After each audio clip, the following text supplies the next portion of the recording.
ngo ibyo bintu ngo ushaka ngo mvuge ngo kuri siko ngo nkore ngo mu biganiro ngo marabika ngo ntabwo ari byo sikobya yacyuma kinwa kiragojeje cyaha kasuku wa mugane buzi kasuku ari umuntu muzima muzi ko adashaka no kumparabika agahita umutima ugahita utuza ngo ejo akongera akakumena ukagisanga cyakwicariye ku karayivu kacyo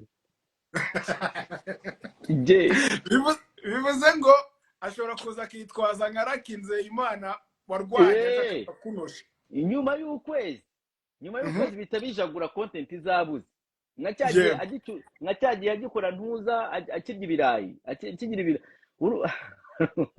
yarambwiye ngo tuba mwana ngo ngeze ngo manitse i Kigali ngo kuntu ngo ngiye kubigeza ngo urakuzi se ngo yapi ngo content ngiye kuyihindura ndagaswimbari nawe mu biti ngo nta muntu n'umwe izongera kuvuga akantu ko guharabika ngo habe na kamwe none content tugiye gukora iki ati ngiye guteka ati ngiye kuyoboka igikoni ibyumweru birahita kugeza ubwo yuriye indege ati kuyoboka igikoni akigera Amsterdam uwa mbere yaramutayemo abambere batema ari ku kibuga cy'indege ndabyibuka yamaze amezi nk'umunani i Kigali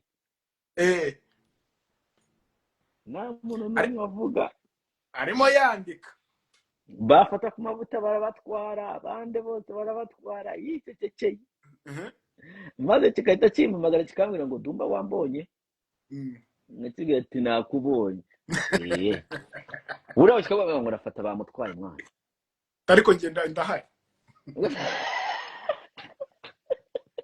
nafata erega ibi bintu niba bihubukiramo yego ni gake ko babikora otherwise barabatwara bakabamara bivuze ngo ko urumva yego nuko gahunda ziba zifashe bivuze ngo na Ishkevin ashobora kuzagenda shonaho gake Ishkevin we bagiye kumurya nk'umugati ni buri gitondo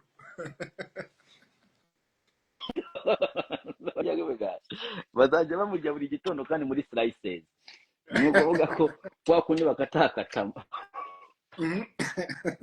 we nzajya muposting aho kimuvuze ni nkataye ukatugaka kimuvuze nkataye utagakata nkahita ntaye yego ati kasukaro ati je arongeye yego naharongeye ariko wicyo ugomba gukora urakizi yego urakorera ku kaye gacano mfite agacano kanjye bwita niko bakitwa Iranation TV je mwapfuye iki je nta kintu twapfuye kwari kwakubona yuko nyine umuntu ari urwego wenda avuga ati kanjye no kugerageza hanze ndebe ko byakemera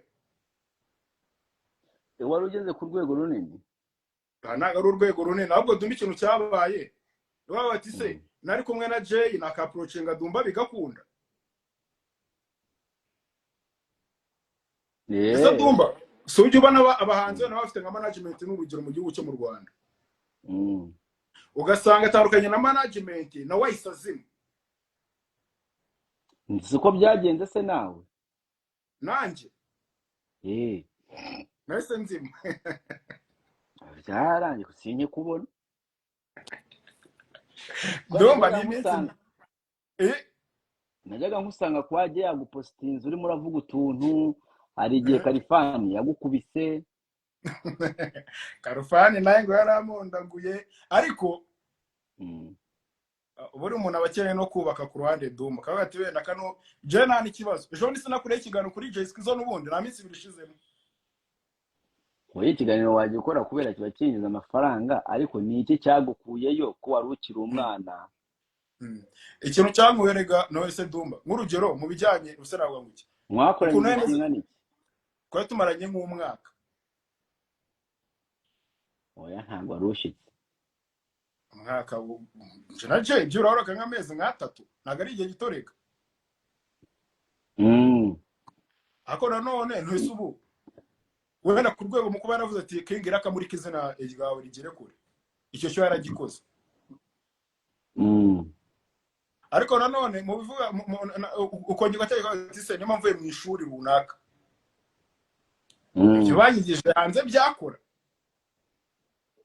Niki wigiye kwa Jess Quiz? Ikintu ngiye kwa Jess Quiz no icyambere kuri aje ikintu abantu batazi mu mukozi arakora icyo cyo nakimwigiye cyo ni ikintu cyane cyo ati nyira guhoza mu gukora ugahozaho bitewe n'ikindi kintu cyakari mu kuganira biri behind we inyuma yetari kuri kamera n'iki mu gudacika intege runyi ugakomeza ugakora. Ikindi kintu kuri Kasuku mu gukorera ibice gukorera amafaranga yego kandi cyeka kare ibyo ngibyo nari nkeneye nk'umuntu. Ikindi kintu ngwango wavuye kuri Jess Quiz abyishimiye yarakurekuye yaguhaye umugisha. Navuye kuri Jess Quiz nasho dufitanye nawe mubwiye tubiganiraho yaguhaye umugisha yarabyishimiye yarakubwiye ati mwana wanjye genda ukora ibyawe. Umva ikintu ushaka kutagaragara. Ikibazo cyaje wacyumvisha? Nacyumvisha. Mbajije ngo iki? Yambaye umugisha mva kuri Jess Quiz atufite kuri Jess Quiz. Subiza. Umugisha yarawumaye kuko nta kibazo nagiranye nawe nyuma. Yarabikubwiye ati ngo umugisha King iragenda. Ibyo bintu ntabwo yambwiye nayo bwari hari umanzira wafashe ngo ndagenda ko ibyo yabimbwiye ako umugisha no ubonye ikintu cyabunyiretse nuko nyuma nta yindi beef nagiranye nawe.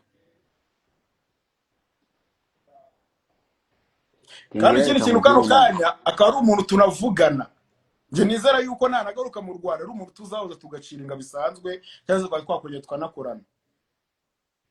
Ariko wafashe utwawe uragenda gufata twakagenda ntago ari gufata utwo gasohoka direct. Nge naramugaje ngani bimeze nuko ndifuza ko nagenda wenda byarimba nkajya ngaruka ngakora urumva. Ariko nyine nta dufitanye nawe bivuze ngo nabanje kumuganiza mbere yuko ngenda nje. Wamubwiye gute? Nawe ninge nambwiye ni ubone bitewe ukuntu twakoraga wenda sinahita mvuga ngo ndabishyira hanze ukuntu twabaga n'ukuntu twabonaga n'ibiki n'ibiki. Nawe je nawe yarakuryaga yarandika guke kujya n'amafaranga ko kaza mu wundi mwandiko byabaye mpamvu wafashe umwanzuro wo kugenda. Dumba ibintu bari ni bibiri sibyo izina nararibona kuba je atarakwishuraga neza yaba ariyo mpamvu wafashe umwanzuro wo kugenda. Yego urumva izina ryaragaragaraga ariko mu biva muri iryo zina ngabona nyine akibaza kugenda mu muhanda sibyo Dumba. Ibyo nibyo bita gatwiko katinjiza aha ngaho sobanura. Yego abo nyamba birumvikana ariko umusaza nta kibazo dufitanye pe. Umusaza yaguha agatwiko katinjiza oya ukarinjiza yamaga yara amati kupe agatwiko ke agatwiko ke kinjije mvuye iwe.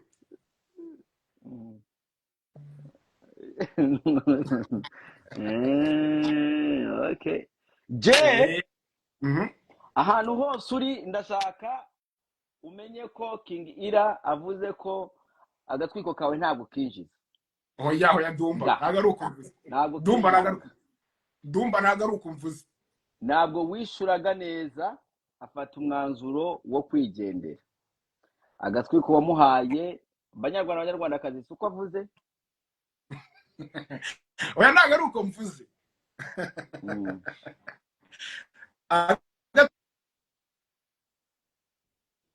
Uvuze gute?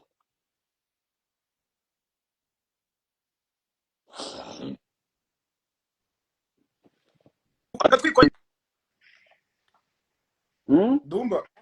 ni kuvuga ngo agatwiko yamaye ntabwo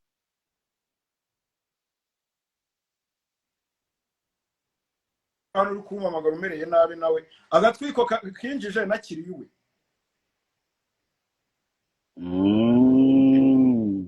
ako ndiwe agatwiko rwose ntabwo kinjizaga ngira ngo abantu barabizi bamwe na bamwe yagombaga kwishyura kujya yagombaga kwishyura kuko hari ikintu runaka natangaga kandi YouTube channel nakoraga Jessica 250 yarabaraga ndi kuri live man turavugana basi Jessica ntabwo yaguhembaga habe na make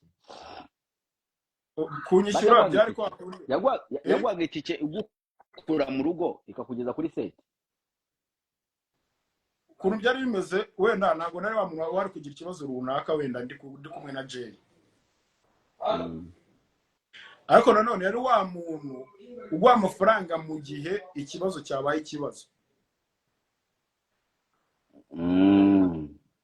sibyo akora ikibazo mfitanye nawe tunabihagarike dumba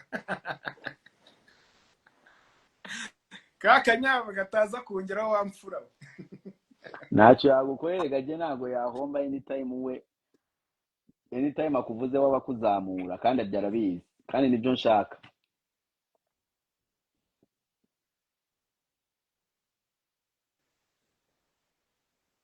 ushaka aza kankubita akanyama ntabwo uragera kuri nivo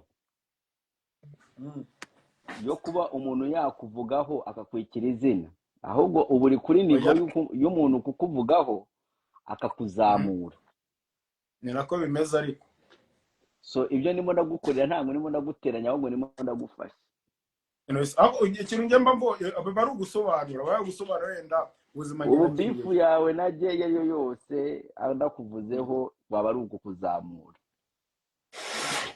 ko niko kuri akagahana je yagahana yihanukiriye aguhana kureka kugira iki je kukuvuga ubu ngubu no kukuzamura nicyo cyankuye ko nta kindi kibazo mfitanye n'umuntu witwa Kasikupe iyo haza kuzamo amafaranga mba nyiriyo ikibazo rero ni iki ngiki ikibazo cyawe ntabwo uragera kuri nivo yo gukurura abantu benshi udafite irindi zina rigushigikiye waranyarutse uretse ko ndakumva ko inzara bari nyinshi kandi wa mugane ubu utangiye kugaragara cyane abantu bakwita umusitari ntacyo uriho urumva ndabyumva iyo ugiye gusa nanone simbizi neza ko bizakunda nanone amafaranga kugira ngo aze bizatinda kandi uzakura cyane tu kandi nizere ko ufite kamera yawe ibikoresho byo birahari pe n'ubu ngubu umuhungu narinde mu kiganiro uzajye unyohereza utuntu dutwika wakoze ngo postingire turebe niba hari ahantu wagera wumva ubundi ibyo ngibyo tuba dukeneye ku muntu nka Dumba twemera nk'abanyarwanda ariko ugomba kuba watwitse ugomba gutwika nyina kwaka korabo cyangwa kohereza utuvideo korabo ntizitwika nje nzajya nk'utuvideo uzajya nk'utuvideo watwitse shaka ibyana biratwika ibyana abantu barabireba ari ibyana byinshi bikunze kuvuga byirekura aba ari byo wibandeho cyane yego ubyibandeho bizana views and then nanjye iyo mbipostinze harasha nayo harashya urumva iyo ngupostinze inshuro nk'eshanu abantu baba batangiye kukumenya yego baba batangiye kubona n'ibintu n'umurongo ari we baba batangiye no kumenya uwo uri we noneho bahita bagira ibintu byawe iyo babishyira kuri YouTube niba bicyaho ubu ni icyo ushaka yego kubera baba barakubonye ahantu iyo bakuboko kwako gushyigikiye kenshi iyo ibintu biciye kuri page yanjye bigera kuri yego bigera ku mibare myinshi yego rero iyo mibare iyo babonyemo urusura rwawe nawe ntabwo uri mwiza cyane umeze nk'akasuku. ngensaga agasuku. Usa nk'akasuku kabisa. Oh, yes. rero iyo babonyemo urusura rwawe Mm. kuri YouTube bararubonye kwa Duma inshuro nyinshi cyane, ahita ahagarara agahita yumva icyo ushaka kirimo kiravuga iki cya kiboro katwumva ibyo kirimo kiravuga. ntabwo yagicaho. ntabwo yagicaho. Mm. aho ibibazo abo bizira ni handi nkubwira ngo ntabwo utwikiye ukajya kubona noneho unyiyemeye ubaye umuhanzi nkahita ndekera nkahita ngufurena. nkaba umuhanzi. Baba ari kwa kuntu nyine utwika ukajya kubona utangiye kubona views kuri YouTube harimo harasha iki n'iki ugahita uvuga ati Dumba nta nubwo nkimukeneye. ukatira. Hano mpita mfunga. ari cyane abantu bagira cyo kwibagirwa. buri muntu niyo yaba igiceri cy'ijana muhure no mu nzira nge nizera ko wakizirikana. Oya ni abantu bakeya bazi ibyo bintu sabana bino ni abantu bake ako Dumba nanone buri umuntu ugira icyo kintu kiba gisa nko kwiyemera kandi baranye nasanze umuntu ugira ikintu cyo kwiyumva cyangwa kwiyemera atafa no kugera kure. Okay, wabinabina bahafa aho ngaho. Wabinabina bahafa aho ngaho ni wowe nkeneye. DJ Ira namurangije. King Ira. Niba ari King Ira. Dumba. Thank you so much. Ibyo ngibyo nibyo tuzakora ngo twikire ntuzanyitwaze ngo umugisha dore kasuku nta mugisha afite uhagije wagutwikira. Thank you so much my brother, ndabyishimiye pe. Sawa. Wabinabina. Cyababina kiri.